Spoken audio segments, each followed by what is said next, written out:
Hello po mga idol, magandang gabi sa atin lahat, no? Siyempre magluto tayo ng tinulang isda na batog tawag sa amin. Nabili ko pala ito mga idol kay ate kanina. Doon pa rin sa suki namin dito sa aming lugar sa Tubungan, Zamboanga City na sa lagang 80 peso. May 6 na piraso na mga idol. Pinalinis na rin natin. At siyempre doon katabi niya bumili ako ng malunggay at kay Uto na rin yung ricado at saka mga okra. At ito mga idol, kumulo na kasi to. At kanina pa, tingnan po natin. Ayan, sakto na po yan mga idol, no?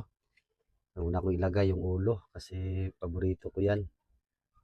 Okra pala yan mga idol. Tapos kamatis at sibuyas, tsaka may luya. Siyempre mga idol, habang nagluluto tayo ay samahan din natin yan ng pagmamahal mga idol para lalong sumarap. Meron naman yun isang pirasong sili, lalagyan pa rin natin yan mga idol para magdalawa. At ito lang gagamitin natin na pampalasa. At dagdag na lang ako mga idol ng kaunting asin. Kasi hindi naman yung kasya talaga. At ito mamaya ilalagay ko ito mga idol pagkatapos siyang kumulo. At shout out pala kay kay Gerald, no, taga Surigao del Norte. At siyempre kay Rodel Batukoy na taga San Pascual, Masbate, at sa Batukoy Family at Ibanez Family. Shout out po sa inyo at maraming salamat sa panonood. At siyempre kay Dan Prias. Yan, magandang gabi po mga idol. At sa lahat po ng mga OFW na lagi nakasuporta sa amin. Sana po mga idol, pag makita nyo po ang video na to at umabot na po kayo sa part na to, ay makahingi na rin po kami mga idol ng kahit share lang o isang react o like. Malaking tulong na po sa amin. At siyempre, huwag kalimutan mga idol, mag-comment na rin kung saan umabot yung video namin para alam ko rin mga idol. At comment din kung masarap ba yung luto namin. At ang ito mga idol na ay lagi ko sinishare bilang tatay kasi ganito yung gawain natin. Trabaho, bahay, tapos trabaho naman, at gawaing bahay. Siyempre huwag natin kalimutan na turuan yung mga anak natin. Yan lang.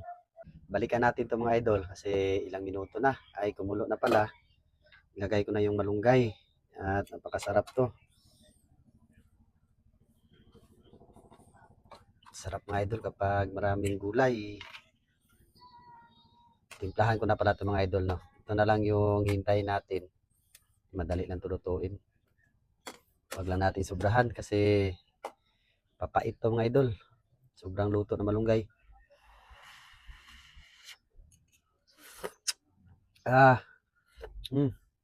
Sarap. Kinuha na natin mga idol kasi nga po ay lutong-luto na. May sapin naman na lagayan. At ayan.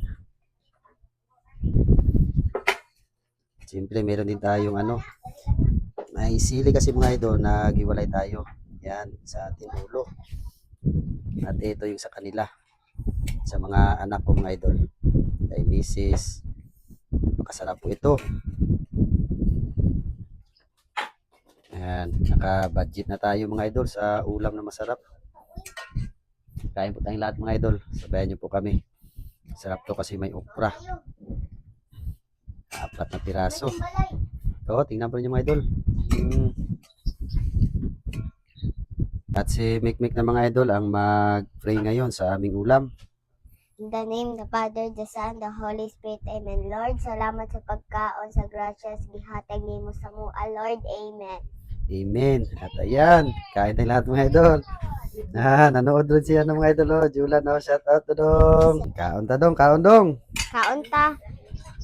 Lami kay sudan ay. Busog na daw siya pag-ani. Wala pala dito si Ate Kikay mga idol. Kami lang pala ni na Mrs. At si Mikmik. Ayan naka-mic siya mga idol Wow, real. Pangagda sa mga followers. Kain tayo mga idol. Yan, kain po. Pala to mga idol ang kanin namin ay kanina pa tuong tanghali. Hindi na kami nagsaing. Kasi nga po marami naman at sakto naman sa amin. Mahal kasi ngayon ng bigas mga idol. Tumaas na naman, tumaas yung gasolina, bigas, lahat ng bilihin. Hindi pa tumaas yung sahod. Ilan pa kaya? Kain po. Ito yung sa atin mga idol. Ulo. Ko. Hmm? Ano ko? Ulo, isang piraso. Tapos gulay, okra. Yung sa atin. Kaon ta dong. Sarap pag may sabaw. Wow. Hmm. Ulan. Wow. Salamat idol sa panonood. Yan, salamat mga idol. At hanggang dito lang po yung video namin. God bless po at ingat po tayo palagi mga idol.